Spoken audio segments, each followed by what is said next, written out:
لمن وسنجبا እንደዚህ አይነት ነገር የለም። አላሁ ሱብሓነሁ وبشكره تدوم النعم الحمد لله الذي بتوفيقه وتيسيره تصلح الأمور اللهم لك الحمد كما ينبغي لجلال وجهك وعظم سلطانك. إن شاء الله الباري هدية المسلم الجديد كتاباتشن كفل هولتن ዛሬን እንቀጥላለን። ትላንት እንደመግቢያ አንድ ሰው ወደ እስልምና እንዲገባ ለማድረግ ምን ማድረግ አለብን፣ በምን መልኩ መጣራት አለብን የሚለውን ነገር ለማየት ሞክረናል፣ በወፍ በረርም ቢሆን። ዛሬ ደግሞ አንድ ሰው ወደ እስልምና መግባት ከፈለገ ምን ማድረግ አለበት፣ በምንድን ነው ወደ እስልምና የሚገባው የሚለውን ነገር እናያለን። አደርሱ ለአወል የመጀመሪያው ትምህርታችን ከይፈ ተድኹሉ ፊል ኢስላም፣ ወደ እስልምና የምትገባው እንዴት ብለን። አንድ ሰው በተለያየ ሰበቦች አጥንቶ ሊሆን ይችላል፣ ያለበትን እምነት ተጠራጥሮ ለጥያቄዎቹ መልስ አጥቶ እስልምናን ውስጥ ገብቶ ለመረዳት አስቦ ሊሆን ይችላል። ወደ እስልምና ለመቀላቀል ከፈለገ ምን ማድረግ አለበት ከተባለ መልሱ ምንድን ነው? መን አራደ አን የድኹለ ፊል ኢስላም ማዛ የፍዐል።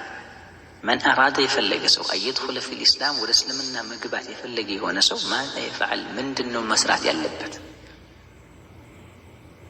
መልሱ ምንድን ነው? የቁል፣ ይሄ ወደ እስልምና መግባት የፈለገ ሰው እንደዚህ ይበል። ምን ይበል? አሽሀዱ አን ላ ኢላሃ ኢለላህ፣ በአላሁ ሱብሓነሁ ወተዓላ ብቸኛ ተመላኪነት አምናለሁኝ መሰክራለሁኝ ይበል። ወአሽሀዱ አነ ሙሐመደን ረሱሉላህ፣ ሙሐመድ ዓለይሂ ሰላቱ ወሰላም ደግሞ የአላህ መልእክተኛ ናቸው ብዬ መሰክራለሁ ይበል። እነዚህን ሁለት የምስክርነት ቃሎችን ካረጋገጠ አምኖባቸው በአንደበቱ ከተናገረ ሰውየው አማኝ ነው። እስልምና ግልጽ ያለ ፍንትው ያለ ጥርት ያለ የሆነ መርህ ያለው አሻሚ የሆነ መልእክት የሌለው ብቸኛ ሐቀኛ ሃይማኖት ነው። ለምሳሌ ሌሎችን ሃይማኖቶች ብንመለከት አይደለም መርሃቸው አይደለም ህግጋታቸው ይቅርና ስማቸው ራሱ በራሳቸው በሚያምኑት መጽሐፍ ውስጥ የለም። ለምሳሌ ክርስትናን ብንመለከት ክርስትና የሚባል ሃይማኖት አለ። ነገር ግን መጽሐፋቸው ውስጥ ክርስትና የሚባልን ሃይማኖት ተከተሉ፣ ይሄ ትክክለኛ ሃይማኖት ነው የሚል ነገር ቃል በቃል የለም። ከሆነ ትርጉም ተነስተው ነው ትንበያ የሚሰጡት ክርስቶስ ከሚለው ማለት ነው። እስልምና ውስጥ ስንገባ እንደዚህ አይነት ነገር የለም። አላሁ ሱብሓነሁ ወተዓላ ነው ራሱ ስሙን ያወጣለን።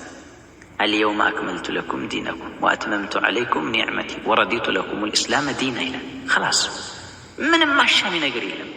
ዛሬ እምነታችሁን ሞላሁላችሁ፣ ጸጋውን በሱ ላይ አፈሰስኩ፣ ከዚያም ከእምነታት በአጠቃላይ እስልምናን ወድጄ መረጥኩላችሁ ብሎ ስሙንም ሆነ ህጉን ያወጣልን አላሁ ሱብሓነሁ ወተዓላ። ሁለተኛውና ትልቁ ጉዳይ በአምላክ ጉዳይ ላይ ክርስትና በብዙ መልኩ ጥያቄ የሚያስነሳ ሃይማኖት ሆኖ እናገኘዋለን። ለምሳሌ አብ፣ ወልድ፣ መንፈስ ቅዱስ ይልሃል። ሶስት ማንነት የሰጠህና አንድ ናቸው ይልሃል። ምንድን ነው? እስልምና ውስጥ ስትገባ እንደዚህ አይነት ጥያቄ ሊፈጥርብህ የሚችል ምንም አይነት ነገር የለም። ቁል ሁወ አላሁ አሐድ በቃ ብለህ በላቸው። ማለት አላሁ ሱብሓነሁ ወተዓላ አንድ ብቸኛ የሆነ አምላክ ነው። አለቀ፣ ጨረስክ። በቃ አንድ ነው፣ አንድ ነው። በቃ ኸላስ። በአንድነት ውስጥ ሶስትነት፣ በሶስትነት ውስጥ አንድነት፣ ሶስት ስም፣ ሶስት ማንነት፣ ሶስት የተለያየ ማንነት፣ ነገር ግን አንድ መለኮታዊ ምንድን ነው? እንደዚህ አይነት ጥያቄ ሊፈጥር የሚችል ነገር እስልምና ውስጥ የለም። ስለዚህ ይሄ እምነት ንጽት ያለ ግልጽ ያለ የሆነ ሃይማኖት መሆኑን በዚህ መርዳት እንችላለን። እንደባጭሩ ሌላው እስልምና ውስጥ የኃጢአቱ ውርስ የሚባል ነገር የለም። አንተ ልትጠይቅ የምትችለው በፈጸምከው በሰራኸው ነገር ብቻ ነው። ያባል አደም አለይሂ ሰላም እንደዚህ አይነት ጥፋት አጥፍቷልና በሱ ጥፋት የሁሉ ዘመን የሁሉ ህዝብ ይጠየቃል። ምንድን ነው? ባልፈጸም ነው፣ ባላየ ነው፣ ባልዋልንበት፣ ባልተጠራንበት ስብሰባ ላይ የምንጠየቅበት ምክንያት እንደዚህ አይነት ነገር የለም። እስልምና ውስጥ የኃጢአት ውርስ የሚባል ነገር የለም። የዒልም ውርስ ነው ያለ እኛ ዘንድ፣ የእውቀት ውርስ። አላሁ ስብሓነሁ ወተዓላ ነቢያቶችን ልኮልናል። እነሱ ለተከታዮቻቸው እውቀትን እያወረሱ አንዱ ለአንዱ እየተራመደ ሐቁ ነገር መለኮታዊ ሆነው ትምህርት አስተምሮ ወደኛ መጥቶልናል ብለን ነው የምናምነው እኛ እንጂ ወንጀል ተሸክመን ሌሎች በሰሩት እኛ እንጠየቃለን ብለን አንጨነቅም። እኛ በሰራነው በፈጸምነው ነገር ብቻ ነው የምንጠየቀው። አላየ ሐል አንድ ሰው ወደ እስልምና መግባት ከፈለገ ማለት ያለበት ነገር አሽሀዱ አን ላ ኢላሃ ኢለላህ ወአሽሀዱ አነ ሙሐመደን ረሱሉላህ የሚለውን ቃል መናገር። ከአላሁ ስብሓነሁ ወተዓላ ውጭ በሐቅ በእውነት የሚመለክ አምላክ የለም። መመለክ ያለበት አላሁ ስብሓነሁ ወተዓላ ብቻ ነው። ሙሐመድ ዓለይሂ ሰላቱ ወሰላም የመጨረሻውና የመደምደሚያው ነብይ እንደሆኑ መሰክራለሁ ካለ አንድ ሰው ሙስሊም ሆኗል ማለት ነው። ሁለተኛው ጥያቄ ምንድን ነው? ቢሃዛ የሲሩ ሙስሊማን፣ ይህንን ቃል በማለቱ አሽሀዱ አን ላ ኢላሃ ኢለላህ ወአሽሀዱ አነ ሙሐመድ ረሱሉላህ በማለቱ ብቻ አንድ ሰው ሙስሊም ይሆናልን? መልሱ ምንድን ነው? ነዓም፣ አዎ ሙስሊም ይሆናል። መጠመቅ የለም፣ መዘፍዘፍ የለም፣ መጨመቅ የለም። ኸላስ አምነህበታል። ያስገድደህ ነገር የለም። አዎ እስልምናን ትክክለኛ ሃይማኖት ነው ብዬ አመኘበት ነው የመጣሁት ካለ ቁል አሽሀዱ አን ላ ኢላሃ ኢለላህ ወአሽሀዱ አነ ሙሐመደን ረሱሉላህ። ከዛ በኋላ አማኞች ጋር ተቀላቅልሃል። ዓለም ላይ ከ2 ቢሊዮን በላይ ሙስሊሞች አሉ። ከነዛ መካከል አንዱ ሆነሃል። ይህን ምስክርነት ቃል ከተናገር ካከተም መርሐባ። እንደዚህ ከሆነ ማ መዕነ ሸሃዳ፣ የሸሃዳ ትርጓሜ ምንድን ነው?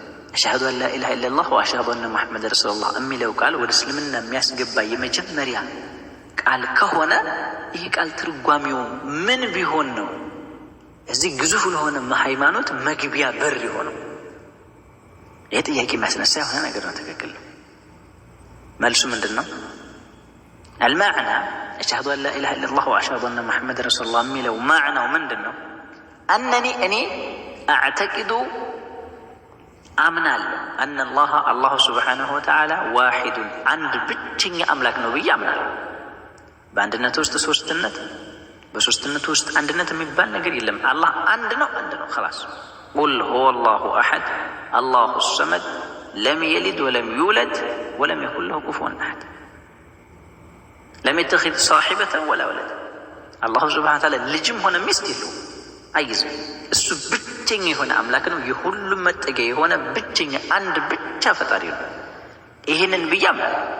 ፈሁ ይሄ አላሁ ስብሓነሁ ወተዓላ የሚመለከው ብቸኛውና ሐቀኛው አምላክ አልኻሊቅ ፈጣሪ ነው። አልራዚቅ ሲሳይን የሚለግስ ነው። አልሙሕይ ሕያው የሚያደርግ ነው፣ ካለመኖር ወደ መኖር የሚያመጣ። አልሙሚት ከኖርን በኋላ ደግሞ ሊገለን የሚችል እንደገና ድጋሚ ከገደለን በኋላ ደግሞ መቃብር ውስጥ የሚቀሰቅሰን የሆነ ጌታ ነው። ወአነሁ አይሸእኑ ወልአምሩ ጉዳዩና ትልቁ ነጥብ ላ የስተሒቁ ልዕባደተ አሐድ የአምልኮ ጉዳይ አምልኮታዊ ተግባር ላ የስተሒቁ ለማንም አይገባም። አልዕባደተ አምልኮ አሐደን ኢለላህ ከአላሁ ስብሓነሁ ወተዓላ ውጭ ማንንም ማምለክ አይፈቅድም። እስልምና ውስጥ አላህም ብቻ ነው ማምለክ ይቻላል። ፈአና ሰአዕቡዱ ላህ ወሐደ። ስለዚህ እስልምና ውስጥ አላህን ብቻ ማምለክ ስለሆነ የሚፈቀደው ፈአና እኔ ሰአዕቡዱ ላህ ወሐደ አላህን ስብሓነሁ ወተዓላ ብቻ እገዛለሁ። ወላ አዕቡዱ አሐደን መዐ ከእሱ ጋር ማንንም ቢሆን አልጠራም፣ አልገዛም። ማንንም ቢሆን ለስዕል መገዛት አይቻልም፣ ለጣዖት መገዛት አይቻልም፣ ለመስቀል መገዛት አይቻልም፣ ለታቦት መገዛት አይቻልም። እስልምና ውስጥ መገዛት የሚቻለው ሐታ ለነቢያቶች ራሱ መገዛት አይቻልም። እስልምና ውስጥ መገዛት የሚቻለው ለአንድ ብቸኛ ለሆነው ፈጣሪ ለአላሁ ስብሓነሁ ወተዓላ ብቻ ነው። ስለዚህ ወላ አዕቡዱ አሐደን መዐ ከሱ ጋር ከአላሁ ስብሓነሁ ወተዓላ ጋር ማንንም አላመልክም። ወአነኒ አመንቱ ቢጀሚዕ ሩሱል ወአነኒ እኔ አመንቱ ቢጀሚዕ ሩሱል ወልአንቢያ አላሁ ስብሓነሁ ወተዓላ በላካቸው ነቢያቶችና መልእክተኞች በሁሉም አምናለሁ። ቢመን ፊህም ኻተሙል አንቢያኢ ሙሐመድን ሰለላሁ ዐለይሂ ወሰለም ከነሱ ውስጥ የመደምደሚያውና የመጨረሻው መቋጫው ነቢይ ሙሐመድ ዐለይሂ ሰላቱ ወሰላም እንደሆኑ እመሰክራለሁ፣ አምናለሁ። እዛም ነው አላሁ ስብሓነሁ ወተዓላ ምን ይላል? አመነ ረሱሉ ቢማ ኡንዚለ ኢለይህ ሚን ረቢህ ወልሙእሚኑን መልእክተኛው ከጌታ ወደ አላሁ ሱብሓነሁ ወተዓላ በተወረደው ነገር አመነ። አማኞችም ሁላቸውም አመኑ ይላል። አመነ ረሱሉ መልእክተኛው ከአላሁ ሱብሓነሁ ወተዓላ በተወረደው ነገር አመነ። ቢማ ኡንዚለ ኢለይህ ወደሱ ከአላህ ወደሱ ወደ መልእክተኛው በወረደው መልእክት አመነ። ሚን ረቢህ ከጌታው ከአላሁ ሱብሓነሁ ወተዓላ ወልሙእሚኑን አማኞችም እንደዚያው አመኑ።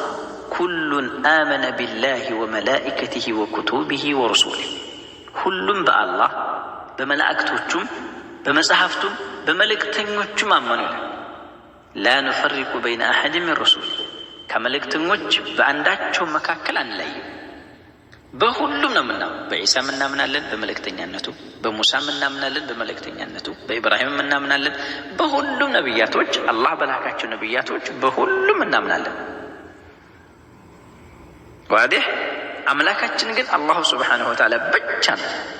ከሴት ማህፀን የወጣ እንደ ሕፃን ጡት የሚጠባ የሰዋዊ ጉዳዮች የሚያስፈልጉት የሚበላ የሚጠጣ ከዛም ደግሞ ከበላው ከጠጣ በኋላ በሆነ መልክ የሚወጣው የሆነ ሰው እናመልክም። የምናመልከው አላህን ሱብሓነሁ ወተዓላ ብቻ። ግልጽ ነው። ከዛም እነዛ ሰዎች ላ ኑፈሪቁ በይነ አሐድ ሚን ሩሱሊ ከመልእክተኞቹ በአንዳቸው መካከል አንለይም፣ በሁሉም አላህ በላካቸው መልእክተኞች እናምናለን።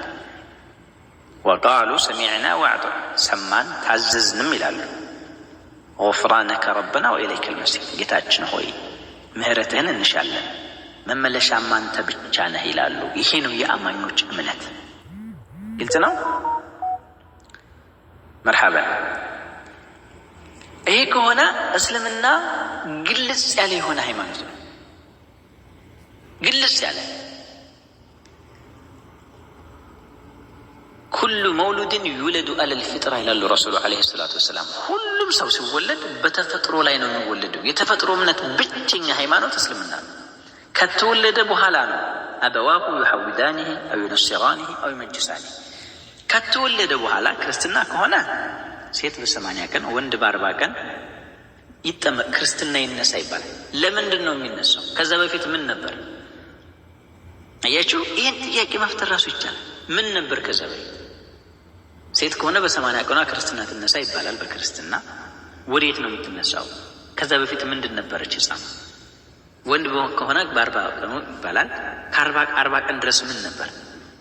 እስልምና ግን በመወለድ ብቻ የምታገኘው የሆነ ሃይማኖት ነው። በዛው በተፈጠርክበት ዓላማ ከተወለድክ በኋላ ሌላ ነገር ሳይነካካ በዛው እስልምና እንድትቀጥል ሸሃዳ ያስፈልጋል። በዛው ነው የምትቀጥለው። خلاص የተፈጥሮ እምነት ነው። በመፈጠር ብቻ የምታገኘው ተፈጥሯዊ ሃይማኖት ብቸኛ ሃይማኖት እስልምና ነው። ከተወለደ በኋላ ነው አባቱ አይሁድ ከሆነ የአይሁድ አስተምህሮ ይማራል፣ አይሁድ ይሆናል። ከተወለደ በኋላ ክርስትና ቤተሰቦቹ ክርስቲያን ከሆኑ ክርስቲያኒቲን ያስተምሩታል፣ ክርስቲያን ሆነ ይባላል። እሳት አምላኪም ከሆነ እንደዛው ይማራል፣ እሳት አምላኪ ይሆናል እንጂ ሲወለድ ግን አማኝ ነው ማንኛውም ሰው። ለዛም ነው አላሁ ሱብሓነሁ ወተዓላ ሲናገር ፈአቂም ወጅሀከ ሊዲኒ ሐኒፋ ወደ እውነት ተዘንባይ ሆነህም ፊትህን ለሃይማኖትህ ቀጥ አድርግ ይላል። እስልምና ፊጥረተ ላሂ ለቲ ፈጠረ ናሰ ዐለይሃ። አላሁ አክበር። ፊጥረተ ላሂ ለቲ ፈጠረ ናሰ ዐለይሃ። አላህን ሱብሓነሁ ወተዓላ ፍጥረት ያችን አላህ ሰዎችን ለእርሷ ላይ የፈጠራትን ሃይማኖት አጥብቃችሁ ያዙ። ለሰው ልጆች የተፈጠረች ብቸኛ ሃይማኖት እስልምና ነው። ከዛ ምን አለ? ላ ተብዲለ ሊኸልቂላህ የአላህን ሱብሓነሁ ወተዓላ ፍጥረት አትለውጥ። የተፈጥሮ ሃይማኖት እስልምና ከሆነች እስልምናን ለምን ትቀይራለህ? ሐቅ ነው። ለእያንዳንዱ ነገር መልስ አለው። ሙሉ የሆነ ሃይማኖት ነው። አልየውመ አክመልቱ ኒዕመቲ ወረዲቱ ለኩም ልእስላም ዲና ተብሎ ሙሉ የሆነ መርህ እንዳለው የተነገረለት ሃይማኖት ነው። ብቸኛ ሃይማኖት ዛሊከ ዲኑል ቀይም። ይህ ቀጥተኛ የሆነ ሃይማኖት ነው። ወላኪነ አክሰረ ናስ ላ ያዕለሙን ነገር ግን አብዛኞቹ ሰዎች አያውቁምና እዛ ነው ከእስልምና ውጭ የሚሆኑት ይላል ማለት ነው። ስለዚህ እስልምና ሃይማኖት ግልጽ ያለ ጽድት ያለ ብቸኛ የሐቅ ጎዳናና ብርሃናዊ ፍኖት ነው። ይሄንን የእስልምና ብርሃናዊ የሆነውን ፍኖት ትክክለኛ የሆነውን መልእክት በጸባይ አዎ በስነ ምግባር ለሌሎች እያስተማርን ሌሎችን ከጨለማ ወደ ብርሃን ይመጡ ዘንድ መጣራት የኔና ያንተ ኃላፊነት መሆን መቻል አለበት ማለት ነው። ሁለተኛው ደርስ ምንድነው? ሁለተኛው ትምህርት መርሐበን ቢክ ፊል ኢስላም። አንድ ሰው ወደ እስልምና ከገባ ደስ እያለን ፍክት ብለን ርክት ብለን በሰላም በደስታ በሐሴት ውስጥ ሆነን መርሐበን ቢክ ፊል ኢስላም፣ እንኳን ወደዚህ ውድ ወደ ሆነው ሃይማኖት፣ ወደዚህ ብቸኛ ወደ ሆነው እምነት፣ ወደዚህ ትክክለኛ ወደ ሆነው ሐቅ እንኳን በሰላም መጣህ ብለን እንቀበላለን። ያ መን ደኸልተ ፊል ኢስላም፣ ወደ እስልምና የገባኸው ሰው ሆይ አልአን